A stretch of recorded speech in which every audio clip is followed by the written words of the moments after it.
Hey guys, my name is Jennifer and welcome back to my channel. Filming in natural light again today because I'm on the first floor. My studio is a mess and I'm having trouble physically getting in and out of it, so I might be out here for a while until I clean that up. Also, really quick before I get started, I am trying to compile enough questions for a Q&A video. I feel like I haven't done one of those and I feel like I probably owe you guys one, so please let me know any questions you guys have about life, makeup, anything you guys can think of. I will try to answer anything, and I will compile them into a video for you. So today I want to talk about Ipsy and Boxycharm, which are two subscription services that I have tried and why I quit them both. So last time I made a video similar to this, I unboxed the Beautylish New Year's box that they do, the lucky bag, I guess, and a lot of people came after me for my opinions, and let me just say that my opinions are just that, right? I'm not telling you you should or should not subscribe to anything. I'm not telling you you should or should not like anything. I am simply presenting to you my opinions. So a lot of people came after me for being stupid and not knowing what different brands of makeup are and how high-end they are, or how are they supposed to know I don't like yo, obviously these services exist because people like them and I at one time did like them. I'm just sharing with you my opinion. So before you guys say something mean in the comments, just think twice. Do you really need to?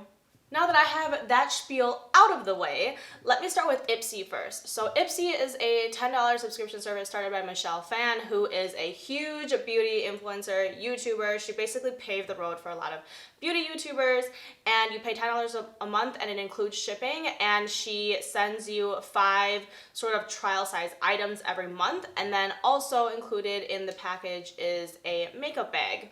So honestly, I probably was subscribed to Ipsy for about a year, and for the most part, I loved it, and for the rest of the time, I generally liked it, but obviously I quit, so there is a reason. So I have so many of these little makeup bags that she was sending in every single package, and I use them sometimes for certain things, but because of the size that they are, I don't actually get that much use out of them, and I have a ton of them just kind of sitting around, and I just don't feel like that is something that is necessary.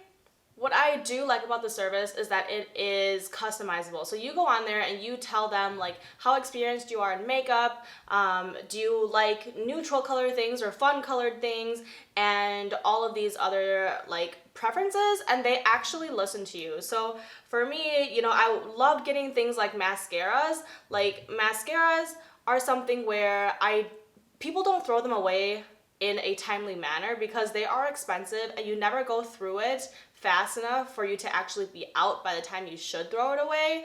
And stuff like eyeliner, I mean, some of this stuff is full size. I mean, this product right here is a full size product, and I really appreciate that that's what she sent. These are items that I would use, right? On a daily basis, you see me use mascara. Well, I use mascara when I'm not wearing false lashes. And also stuff like eyeliner, I use every day. The problem with personalization is that I'm going to sound like I'm crying about a first world problem, but it is too good sometimes. And it has gotten to the point where every single month I was getting a mascara, an eyeliner, and then 3 other products. So 2 of the items I know what is going to be in there, and I don't need a trial size mascara every single month. I don't need a new eyeliner every single month. And as I don't know if they changed it, but since I quit a couple months ago, they did not have formula preferences. So you could say you like blush, but you couldn't say if you liked powder or cream. So same with eyeliner, you could say you liked eyeliner, but you don't there's no option for kohl versus liquid versus gel. And for me, I have hooded eyes and my eyelids get really oily. If I get kohl eyeliner, it is essentially useless to me unless I want to use it to line my waterline, and basically they last forever if I'm only using it for that. And so every time when I get an eyeliner, it's a hit or a miss as to if it's liquid and I'll love it, or if it's going to be kohl and it's kind of useless to me. Another gripe I have about it is just the size of some of their samples. For me, here's a tiny little sample from the Balm Cosmetics, and like that's the size of the eyeshadow that's in there. And honestly, like for stuff like this, I can only collect so many different eyeshadows that are really small. And I got to the point where I just had so many little things that it was getting so cluttered, and I never reach for them because I don't reach for things that aren't in palettes very often.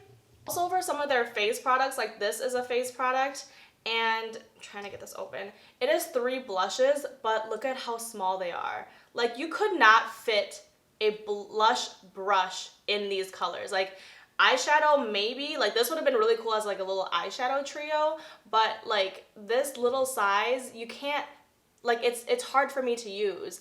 And so for me, it just got to the point where I just had so many things that I had to make an effort into using. Like I had to make an effort to pick all these like little samples up and use them. And while they were great for travel, it just got to the point where like after a year, I was like, girl, you do not need any more of these tiny little things. I think Ipsy is a great service for if you are just starting out in makeup and you don't know which formulas or which brands you like to use. I'm not saying it's a bad service. I think people love it for what it is, and for $10 a month, you really can't beat that for wanting to try new makeup.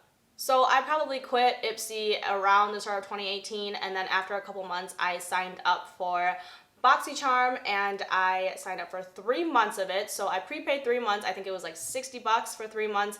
It is $21-ish a month, depending on how many months you prepay for. And they do send you 5 full-size items every month. So I was like, I'm paying $10 more, but I'm getting 5 full-size items. Let me try this out. They have had things like Tarte and Makeup Geek in there in the past, and I am really interested in those brands. So I was like, let's do it. I think the value of Boxycharm is absolutely phenomenal. You get 5 items for $20. I mean, any one of the items in most boxes are worth more than that. So for the value, it is fantastic. So my biggest gripe with Boxycharm is that there is no customization available. And I know I just complained about Ipsy having too good of a customization. Boxycharm having no customization also does not play in your favor, because when they send things like brow gel, like I have a brow gel here that I think is in the shade Light. That is obviously not the color of my eyebrows. This is basically something that I received and I immediately was like, well, I can't even try this because it will be too light. Also, through 3 different boxes, I have accumulated a number of brushes. I have not opened these yet because I do plan on giving away a lot of these things in my next giveaway, which I'm going to try to do at 2,500 subscribers. I personally just have a lot of brushes and I don't need any more, and it seems like I get a brush, I get brushes every single box, and I'm still following Boxycharm and they're like still giving away brushes in every box. And for me personally, that's just not a value add because I already have so many brushes. I think it is really cool that they send like full-size eyeshadow palettes. Like this one is from ColourPop. This is their Element of Surprise, and then this one is their partnership with Pure. And these are like full-size eyeshadow palettes. I haven't dug into these yet either. Can you imagine if you got a full-size eyeshadow palette like every month or even every other month? Like that's just so much makeup that you won't use that, I don't know, for me, I just don't use makeup that fast, and this almost seems like an overload of makeup, because just because I am part of Boxycharm doesn't mean I just stop buying makeup. Also, I think the biggest reason why I decided to quit Boxycharm is because some of their items aren't like tamper evident sealed. So I just have one here, for example. This is the Pretty Vulgar gel like eyeliner pot, and when you open it, there's literally like no seal in here. There's no seal. There was no sticker holding the jar closed. And while like when I look into it, it looks very smooth and it looks like nobody has physically like dipped anything in there, but like contaminants could have gotten in here. You just don't know what happened. I mean, even stuff like lipstick as well. Here's a MAC lipstick, and things don't look used obviously, but like there's just no, like this lipstick, right, is in perfect condition, but there's no way, like there was no sticker or anything with it. I know MAC doesn't do stickers, on their own, but I think for a subscription service, you really should come up with a way to make your items tamper evident. This Pretty Vulgar blush, by the way, is such a weird color that I don't know if I'm gonna be able to use it. This didn't come tamper evident either. And so for me, when I get these boxes, a lot of times what I like to do is I like to just save the stuff that I don't use and like give them to friends or host a giveaway on my channel. And it makes me feel weird giving away products that aren't sealed in some way. I don't know, maybe I'm the only one that thinks that's weird, but that's just me. Anyway, I think I have ranted for long enough as far as both Ipsy and Boxycharm. I think they're both fantastic subscription services, but I have since quit them both because I just have so much makeup.